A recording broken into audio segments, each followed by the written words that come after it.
Supreme court का recently एक बड़ा अपडेट आया है। सुप्रीम कोर्ट ने अपने नंबर ऑफ जजेस को इंक्रीज करके 34 से 38 जजेस कर दिए गए हैं। ये कब हुआ है? ये सुप्रीम कोर्ट के अमेंडमेंट एक्ट 2026 में हुआ है। आइए समझते हैं इसको डिटेल में। सबसे पहले सुप्रीम कोर्ट की सैंक्शनिंग स्ट्रेंथ थी 34 की, मतलब पहले सुप्रीम कोर्ट की सैंक्शनिंग स्ट्रेंथ 34 हुआ करती थी। इस 34 में चीफ जस्टिस ऑफ इंडिया भी इंक्लूडेड थे, यानी कि एक chief justice of India 33 other जजेस मिला के 34 जजेस होते थे। बट अब क्या चेंज हुआ है? पार्लियामेंट ने लॉ को अमेंड कर दिया है। कौन से लॉ को? सुप्रीम कोर्ट अमेंडमेंट एक्ट 2026 को। इसमें स्ट्रेंथ को इंक्रीज कर दिए 4 एडिशनल जजेस के थ्रू।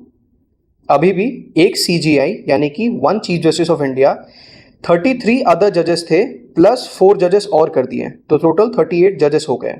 अब यहाँ पे हमें एक बहुत इंपॉर्टेंट चीज़ नोट करने को मिलेगी कि सैंक्शनिंग स्ट्रेंथ आखिर होता क्या है। सैंक्शनिंग स्ट्रेंथ का मतलब होता है कि लॉ के अकॉर्डिंग मैक्सिमम कितने जजेस हो सकते हैं, जिसमें लॉ में लिखा हो। बट यहाँ पे एक्चुअल वर्किंग स्ट्रेंथ अलग होती है इससे, मतलब एक्चुअल स्ट्रेंथ और सैंक्शन स्ट्रेंथ दोनों अलग अलग होते हैं। अब यहाँ पे इंपॉर्टेंट क्वेश्चन आता है कि जजेस बढ़ाने की जरूरत क्यों पड़ी। यहाँ पे सबसे इंपॉर्टेंट क्वेश्चन यही है। और दूसरा इंपॉर्टेंट क्वेश्चन है कि आम आदमी को इससे क्या फायदा होगा। तो सबसे पहले जानते हैं कि जजेस बढ़ाने की जरूरत पड़ी क्यों। तो मेजर रीजन था केस पेंडेंसी का, यानी कि केस कितने संख्या में पेंडिंग है। सुप्रीम कोर्ट के सामने वर्कलोड काफी होने वाला है। यहाँ पे रीसेंट अपडेट के अकॉर्डिंग 93,000 प्लस केसेस जो है वो पेंडिंग चल रहे हैं।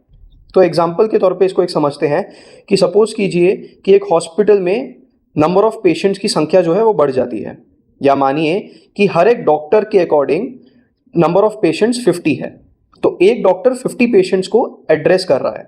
तो यहाँ पे रिजल्ट क्या निकलेगा? वेटिंग लिस्ट जो है वो बढ़ती चली जाएगी। सेम केस हो रहा है कोर्ट में भी। कोर्ट में क्या हो रहा है? केस आ रहे हैं, हियरिंग चल रही है, जजमेंट्स चाहिए, लेकिन जुडिशियल कैपेसिटी लिमिटेड है। तो अब आप सब पूछोगे कि 4 और जजेस से होगा क्या?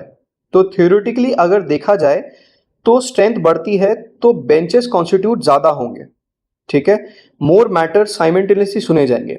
और सबसे इंपॉर्टेंट जो है कॉन्स्टिट्यूशनल बेंच जो बनेगा मैटर्स पे, कॉन्स्टिट्यूशनल मैटर्स पे, वो रेगुलरली हियर किए जा सकते हैं और कैपेसिटी भी इनकी इंप्रूव की जा सकती है।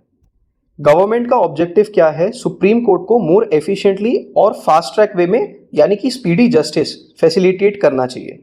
तो मोर जजेस यानी कि more judicial capacity, better ability to handle the workload. तो अब एक और इंपॉर्टेंट क्वेश्चन है कि क्या 38 जजेस का मतलब फास्टर जस्टिस मिलेगा? तो इसका सिंपल सा आंसर है नो।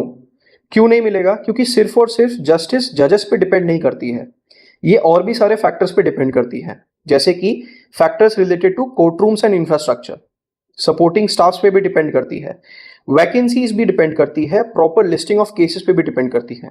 और सबसे इंपॉर्टेंट जो डिपेंड करती है वो है लॉयर्स के अकॉर्डिंग।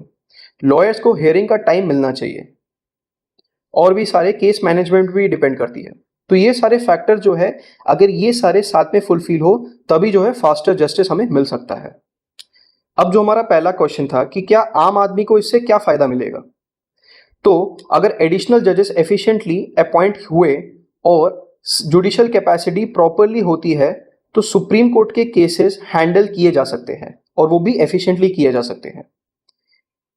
इससे केसेस की डिसाइड होने की स्पीड इंप्रूव होगी। लेकिन याद रखिए कि ये सिर्फ एक स्टेप है, ये एक सोल्यूशन नहीं है। सोल्यूशन कब बनेगा? जब सारे के सारे स्पीडी जस्टिस के लिए ये सारे फैक्टर्स जो है वो काम में आएंगे। अब आते हैं इसमें सबसे इंपॉर्टेंट क्वेश्चन में कि सबसे बड़ा जो क्वेश्चन है वो क्या इंडिया में जुडिशरी की प्रॉब्लम सिर्फ और सिर्फ जजेस की शॉर्टेज है, या ये सारे जो फैक्टर्स हैं इस पे भी डिपेंड करता है। अब फटाफट केस समरी को समझ लेते हैं। पहले जो स्ट्रेंथ था वो 34 जजेस का था, एक CJI हुआ करते थे, 33 अदर जजेस हुआ करते थे। अब स्ट्रेंथ बढ़ के 4 जजेस को इंक्लूड किया गया है, यानी कि टोटल 38 जजेस हुए हैं। इसमें भी एक CJI है प्लस 37 अदर जजेस हैं। रीजन क्या था बढ़ाने का? हायर वर्कलोड था, केस पेंडेंसी बहुत ज्यादा था, यानी कि 93,000 प्लस केसेस जो थे वो पेंडिंग थे। एक्सपेक्टेड बेनिफिट क्या हो सकता है? ग्रेट जुडिशियल कैपेसिटी हो सकती है, बट गारंटी दे रहा है? नहीं, ये गारंटी बिल्कुल नहीं दे रहा है। तो इसको कंक्लूड करते हुए हम ये कहेंगे कि ये पूरा का पूरा सुप्रीम कोर्ट का जो अमेंडमेंट एक्ट आया है, इससे जुडिशियल एफिशिएंसी को बढ़ाया गया है। हमारे चैनल को सब्सक्राइब कर लीजिए क्योंकि हम यहाँ पे लॉ को एक्सप्लेन करते हैं सिंपल वे में। और अगर आपको इस पूरे केस का ब्रीफ चाहिए तो आप मुझे इंस्टाग्राम पे सिंपली कमेंट कर दीजिए केस और मैं आपको आपके डीएम में डायरेक्टली ये भेज दूंगा। But make sure you follow.